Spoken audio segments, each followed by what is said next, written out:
I have to confess, when I wrote this introduction, I Googled define infamy.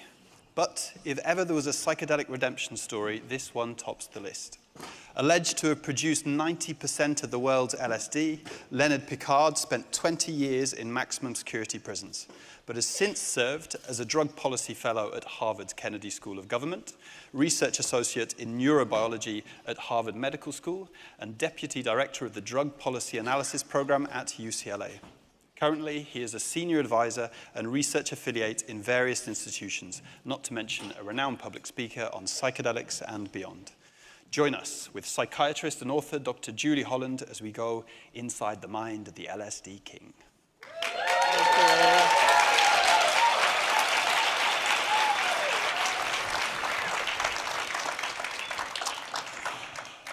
Hello, everybody. Thank you for being here. Thank you, Eden Foundation, Sara Maria, Celia, everybody who organized this conference. Thank you. It's been great. I'm going to say a few quick words about who I am, and then I'm going to let Leonard introduce himself. My name is Julie Holland. I am a psychiatrist. I am an author. My most recent book is called Good Chemistry. It's all about connection and community and connecting with the self and with the earth and with the cosmos. And it's about all the substances you've heard about over the last couple of days. I met Leonard in the 90s, and we were at a psychedelic conference in Germany, but it was kind of like right across the border from the Netherlands. And we took a train back from the conference to Amsterdam, and that's really when I got to know Leonard. And he had a sort of magnetism about him and an energy, and I was intrigued. And he's about 30 years older than I am, but we had a lovely conversation on the train. I was in a relationship with my partner, Jeremy, and wanted things to move along, but they weren't really moving along fast enough. And Leonard gave me some advice that I didn't take. I did wait, and it all worked out.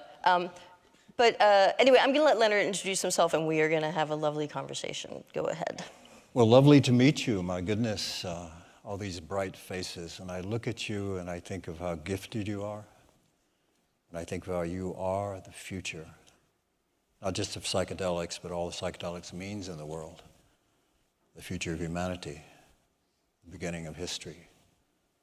That is what you are at this very moment, forward. I come to you from the last 24 years under total government control, 20 years at gunpoint in captivity, the subsequent 4 years under satellite monitor, trackable within 1 meter. 2 months ago, a federal court said, "You may go now."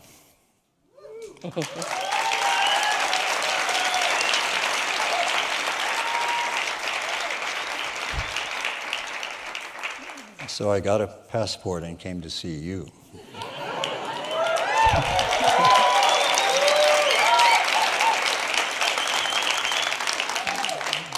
So it is a great privilege to be with you today, to see so many old friends, talented friends, visionary friends, and new friends, some from small towns in the north of Iceland.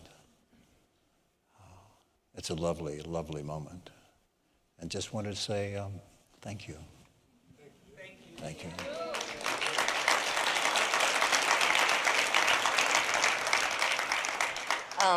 Leonard, the psychiatrist in me can't help but sort of start at the beginning. And the first thing I want to understand, although we have a lot of ground to cover, but how did you get from a child born in the 40s in DeKalb, Georgia, to allegedly, you may be hearing that word still, I can't stop myself, but to allegedly being involved in the production of LSD in a clandestine lab somewhere in New Mexico? Can you walk us through how a Georgia child ends up in that situation? Well, I was just a normal Georgia child catching tadpoles. Scientific family like Marissa Feinberg, the physicist's father, so we had a lovely old microscope, and I'd spend some afternoons looking at protozoa and paramecia from the local pond. But setting off firecrackers and catching fireflies and just being a normal childhood, the teen years kind of went into being a science nerd. And goodness, my first awareness of LSD was having a crew cut in a barber shop at 12 and reading a newspaper article about this substance that altered cognition, not in the sense of depressant, soporific like alcohol, but in the sense of very subtle mental phenomena like philosophical questions, that sort of thing, questions about God, presence, and thought that's really unusual. The next awareness of it, though, was the emergence of the 60s, when the first large-scale deployments of large quantities of LSD, millions and millions of doses, occurred through clandestine laboratories in San Francisco, distributed through the Brotherhood of Eternal Love, LSD distribution group at the time, through the chemist Nick Sand and Augustus Stanley Owsley and Tim Scully, the original manufacturers of considerably large amounts. At 21, my first synthesis of LSD was at 21 at the Retina Foundation for Experimental Biology in Boston, working as a lab tech, extracting mitochondria from beef heart. It was quite a night. We made 10 grams, that's 100,000 doses, just for starters. Wound up in the Bahamas, sort of squirting at each other's mouths on the beach and dancing around Beacon Hill in the snowfall at 21. And we thought the onset was that we were among the blessed. We were the first generation to experience this kind of serious expansion of a potent neurochemical. The first generation, there were no cell phones, there were no elders to talk to. It was just us. We were all 21. You had to make a phone call, you went to a phone booth, landlines, dial phones, that sort of thing. So no internet. In order we had to exchange information by talking to each other, walking and saying things. And the question is how to find each other. So we found each other by doing signals like growing very long hair, wearing unusual clothing, this sort of thing. Flowers in your hair. If you go into San Francisco, wear flowers in your hair. So we recognized who was experienced and who was not experienced. And because the phenomena were so profound, we had few words to grasp the ineffable. So what do you say? It's hard to go to mom and pop or to even inexperienced friends and talk about these things. But somehow we found each other. Tell me what the lab was like. I mean, what was it like being in a lab? Well, that's a fast forward to scaling up from 10 grams forward. What's a large-scale lab like? Yeah. Okay.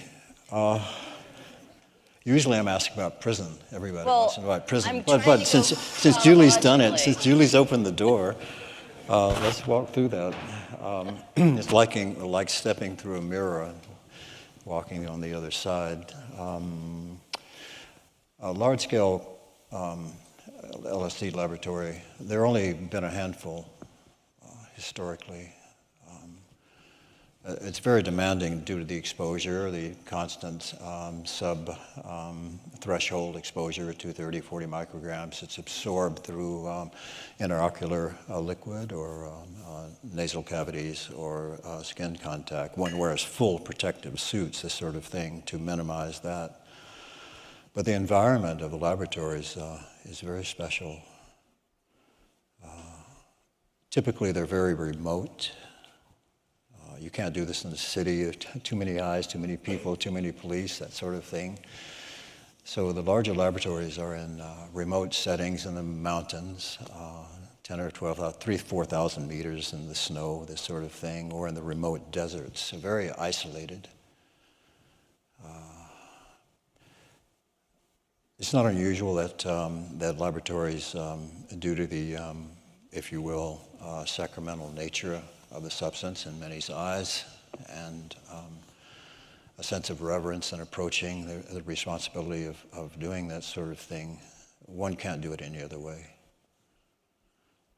The environment might be, for example, fires burning in a main room. The laboratory itself set up other portions of the house, votives burning, incense burning.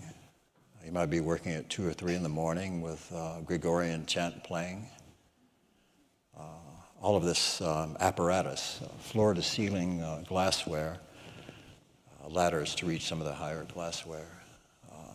Looks like something from Mars. Wonderful. All bathed in red photographic lens lights. The entire room is in red light, so it makes it even more mystical. This is to avoid damaging the molecule with light, which tends to add water to the rings, this sort of thing. It's quite a beautiful and extraordinary situation to find oneself in. And then there is the process itself, which may take several weeks. Technically accurate, it has to be scientifically rigorous. The stoichiometry of the stereoisomers must match perfectly, this sort of thing. So the science must be hard. But there's a much more to it than that. There's a period of time during a synthesis where you have precursors in, say, a 22-liter flask swirling around. Everything's ready to go. Addition of one reagent. And suddenly within 10 or 15 minutes, from an inert collection of reagents, 10 million doses of the most potent psychoactive known come into being right there. It's an extraordinary moment. It's like being at the Ark of Creation, like watching something wonderful being born. And so what do you do at that moment?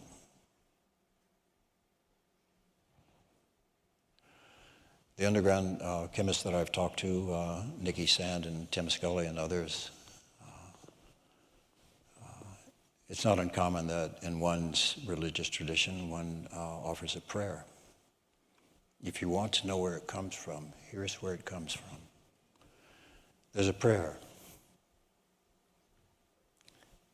Standing or kneeling, hands on the reactor or not. May this substance be a sacrament throughout the world. May it alleviate suffering. May it inspire hearts and minds. May it make people more gentle and gracious and kinder to each other. May it do no harm. And that's how it goes out into the world.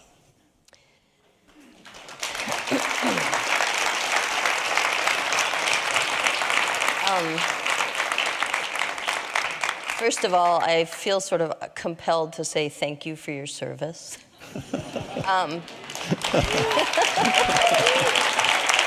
Well, thank you for your service. But then, you know, I appreciate the prayer. You know, the reality is that the largest bust of LSD happened in a silo in Kansas that you were looped into, and you were sent to Fort Leavenworth, maximum security prison in Kansas. I'd like you to try to walk us through your experience of being pursued and jailed, and how you, number one, how you survived 20 years in prison, and number two, did your psychedelic journeys prior to being in prison help you survive 20 years in prison? Well, we don't want to forget the story about the 10 million hit exposure in the laboratory. Yeah, except I really don't know maybe if we later, have time. okay. I mean, it is the most amazing story, but I'm worried if you tell the amazing story, we're not going to get to Oh, that's true. questions. Well, in that case, we'll do the prison story. But you know, if you, it's up to you. Well, But- let's see how our time goes. I hope we're not boring you. Okay.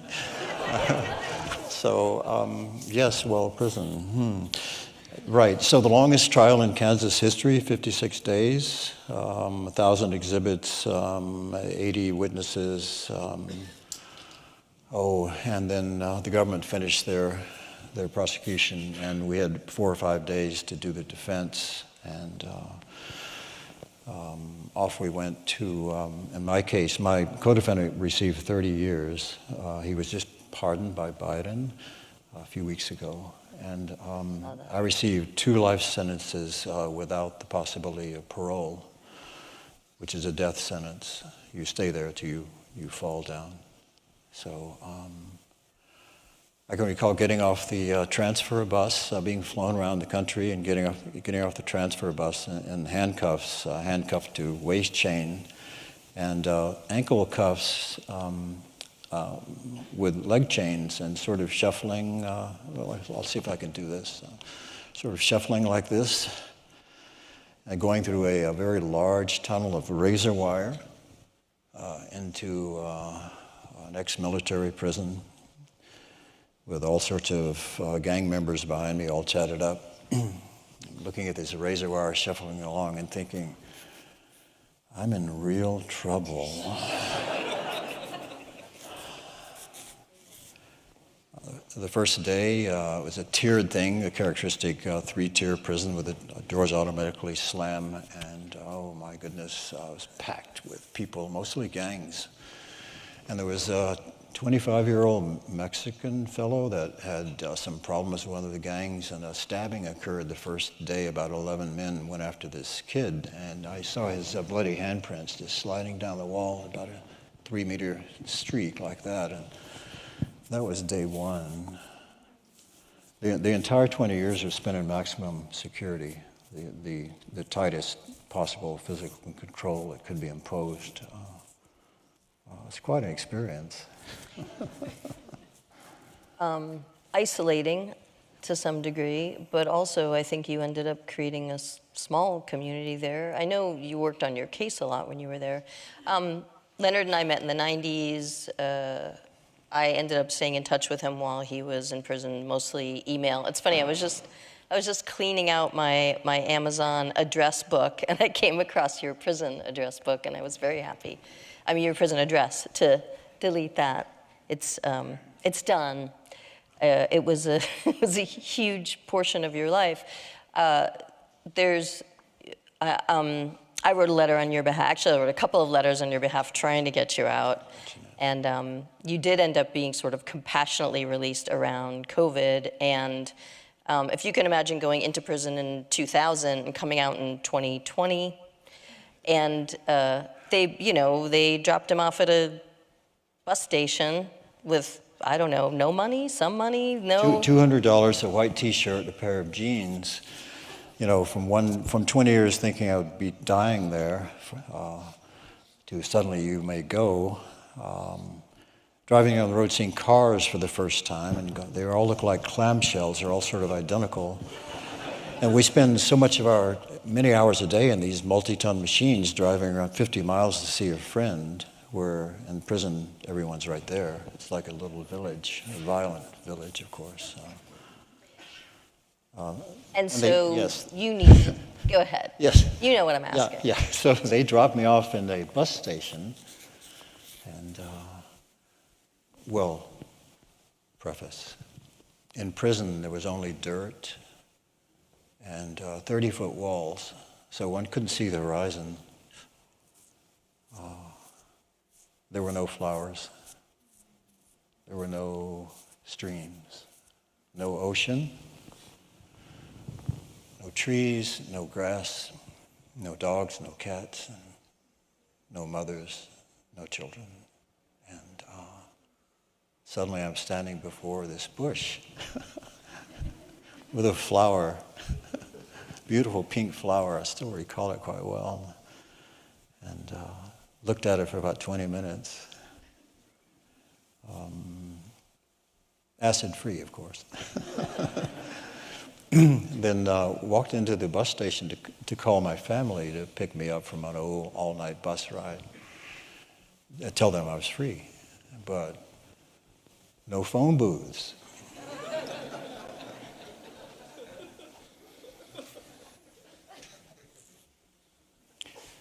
But I'd seen cell phones because there were TVs hanging from the ceiling, and in the movies, people would be using cell phones, so I saw those things come along. And so I saw a young fellow, kind of all blinged up, talking on his cell phone. I had to go up and say, excuse me, sir, would you mind calling my family? I've been in prison and just was released. And he looked at me,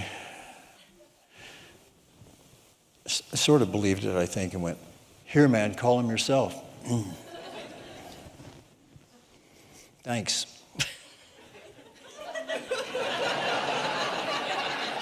Where's the...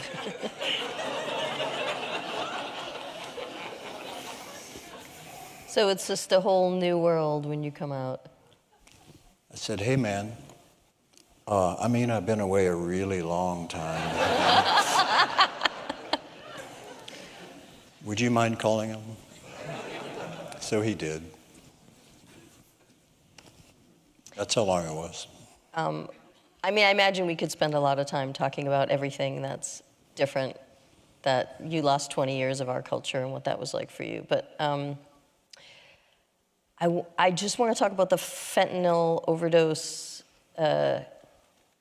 drug poisoning crisis that we have in America right now. And I would like to say to everyone here that one of the things I wrote about in my letter, why I thought Leonard should be released compassionately, besides just no one should be in prison for drugs, was that Leonard did some research early on back in the 90s, I think, that really helped predict the fentanyl glut that we were going to have in 20 years. And I thought that that was really important work that needed to be sort of honored. That if people had paid more attention to what he was saying back in the 90s, it's possible that many people would still be alive today.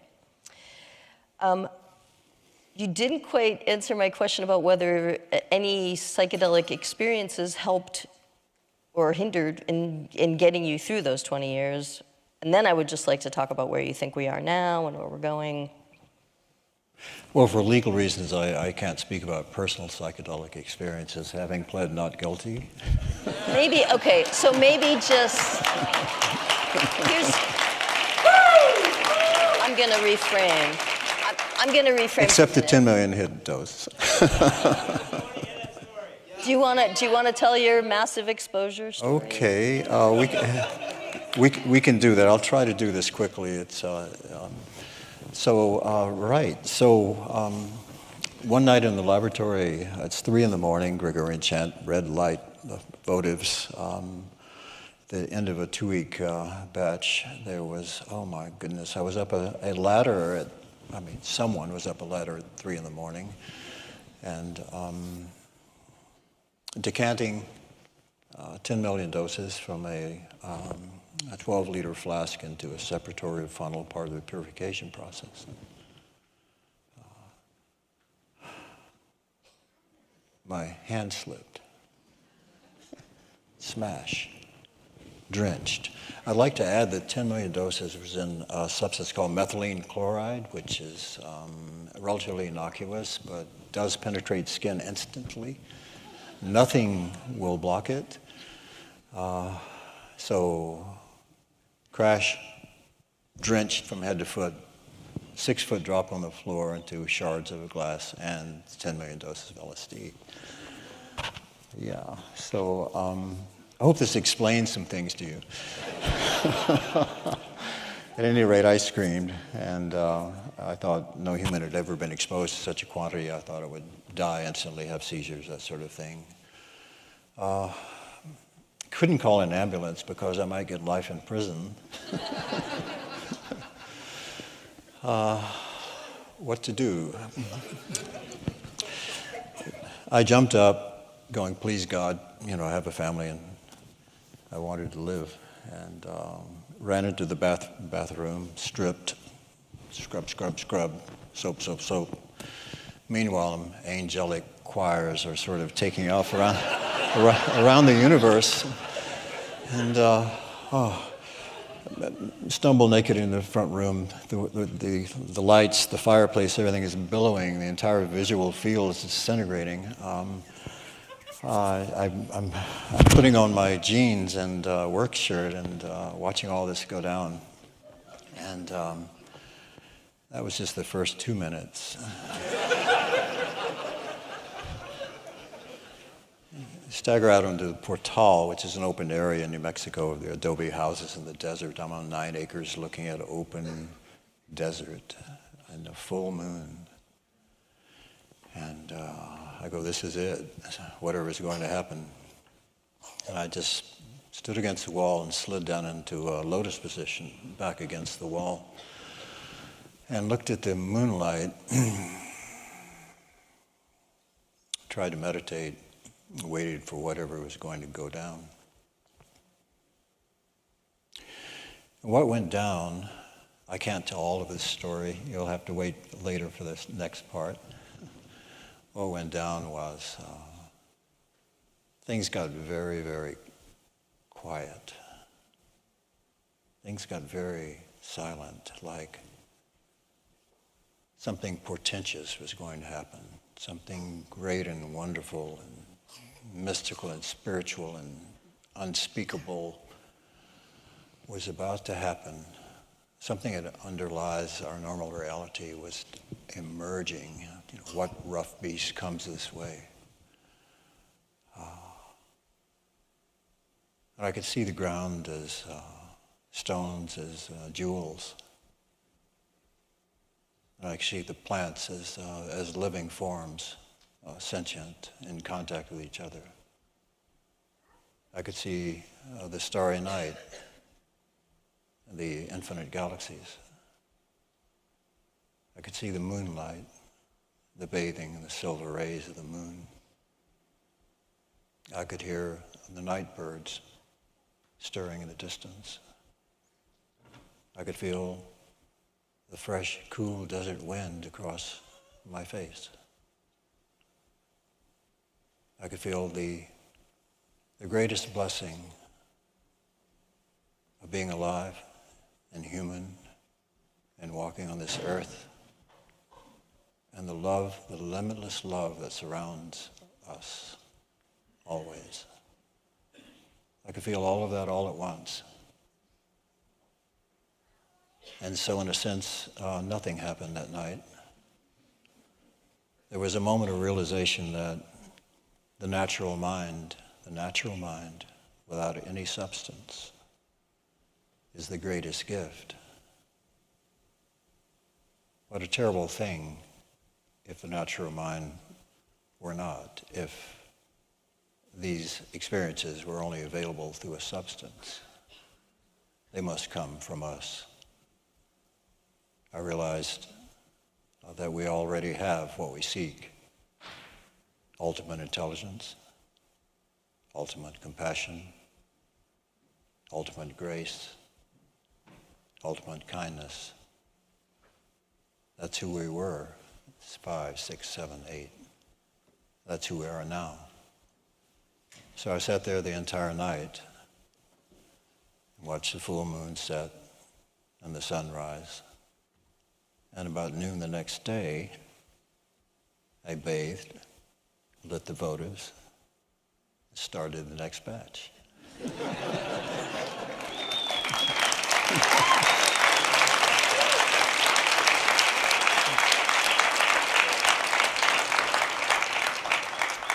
Let's talk a little bit about what you're doing these days. And are you kind of making up for lost time and trying to travel a lot and do a lot, or what are your days like? What are you prioritizing? That's a great question to be asked. What do you do now? Let me preface that by saying that the great question posed to me upon being released, it's a miracle, an absolute miracle of being released from 2 life sentences. Only a handful of people have survived that kind of sentence. So it's like going from a death sentence to being given a new life. What do you do under those circumstances? I mean, one can indulge fully, and there's great pleasure there. I like to walk through the forest. I like to visit friends and family, and I like hugs. What does one really do? I would like to do something meaningful and helpful to the world. Simple human kindnesses, of course, in every step we take and every breath we take. Each day is the way to go. I started work, just to be more mundane about it. I work for GLS, that's Simeon's firm, VC, investing in psychedelics, and more so now in neuroscience. I'm back at Harvard in the law school as affiliated in biotechnology. I think about new startups. I'm extremely excited about the evolutionary moment that we're in right now in the sciences and science and medicine throughout all human effort, with the emergence of artificial intelligence, large language models, particularly the new reasoning models that are evolving. It's all happening very quickly. I would say it's the greatest scientific advancement I've seen in my lifetime. We're in it now. Incredibly exciting to the application of genomics, CRISPR editing technology to the cure of retinal diseases and hearing disorders and Huntington's disease, more widespread application of CRISPR. I envision a future soon whereby CRISPR methodologies and AI and small drug development will yield compounds that will improve human cognition, will improve attention, learning and memory, perhaps insight, general brain function, higher cognitive function. I think we can do it. We can do it as a species. It was just a dream, but now it's technologically feasible. So I think if there is a post-psychedelic era, that will be that era of enhanced human performance. So that's what's going on. I had the privilege of meeting one of your offspring, your son Duncan, quite a few years back. There was a psychedelic gathering at Esalen, and Duncan was there almost like as your representative. You were still in prison, but you were calling behind the scenes and like, I want you to meet this person, I want Duncan to meet that other person, and you were very much there at Esalen, even though you physically were not there. Duncan is tall and strapping and very smart, and sort of was, I think, combining undergrad and med school in a program. You told me that you may be having a project with him. Are you comfortable talking about that? We're in stealth mode. Okay. I don't know, but retracted. We're doing a little biotech startup together, my son and I. Dad's in the 50s, would tinker with cars or go hunting, but I'm prevented from having firearms the rest of my life. So, not that I ever cared. The modern dad, I guess, plays with biotech startups. I know that you have traveled recently to Davos, that you've been to Costa Rica, now you're here in Iceland. I believe we're going to meet in England, hopefully in April. I may be barred from England. There's a new law. If you've done more than 4 years, you are forbidden to enter the country, but we'll try it. We'll go through the visa process. Well, I hope that you're able to sort of jump that hurdle and get there. What's next for Leonard? What are you excited about for the future? You got any other big trips planned, or what's your schedule looking like? Oh, it's packed this year, thankfully, and hopefully more packed. I speak in Oslo in May, and I'm going to not the Boom Festival, Ozora. Ozora in Budapest in July, so it'll be a lot of dancing. I like EDM, oddly enough. Octogenarians can actually, keep a rhythm, so we're going to do that. yeah, have some fun, you know. But not the Boom Festival. Too bad. I think Jeremy and I may be going to them. Oh, that'd be lovely, Julie. I'd enjoy that. Any other parting words of wisdom you'd like to impart? Just to say how much I admire you. I admire your courage in coming here. A few years ago, this would have been very esoteric or forbidden. Just my admiration and support for your kindness and your thoughts and your effort to advance this field, recognizing it's only one way to lift consciousness, you know, loving, singing, dancing, do it as well. To always remember to help each other in whatever way you can. If there's anything I can do, reach out to me. And lovely to meet you.